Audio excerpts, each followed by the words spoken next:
The wave of cold followed by warmer temperatures has created many potholes. You know it when your car hits one, and you also know the damage can be a pain.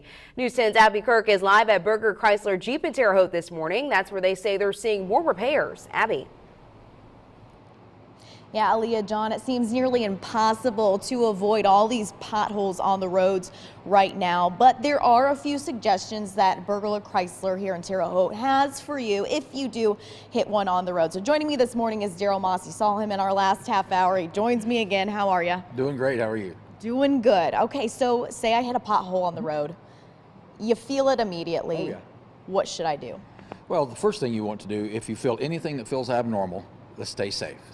Get off the road at the first place you can that's a safe place to get.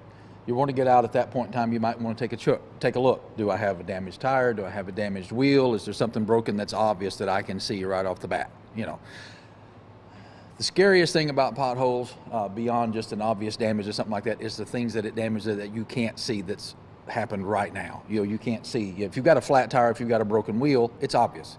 The little things that can happen that you can't see is steering components that can be damaged that aren't visible from the outside. You come out tomorrow and you look at your tire and there's a big knot. Where did this knot come from on my tire? If you hit a pothole, the inside of your sidewall can get split. The air leaks out, the tire's sidewall is compromised, now it's weak, and suddenly you've got this big knot. You couldn't see it last night, but it's still damaged from that pothole. So it creates an unsafe condition, so those type of things need to be checked. I speak from experience. I mean, a couple weeks ago, it looked like a pimple was on my tire, Exactly. a huge bubble. Well, I'm sure you got that from a pothole. Where did this thing come from? The other thing, tire pressure is very important.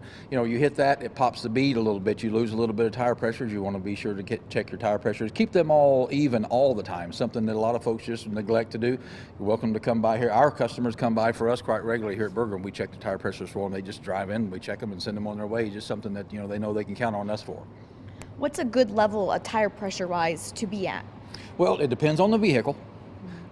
Almost all cars, if you open the driver's door, there's a little label right on the side of the door, and it tells you exactly where your tire pressure should be set. So there's no guesswork. It's right there for you. It's something you can take care of yourself.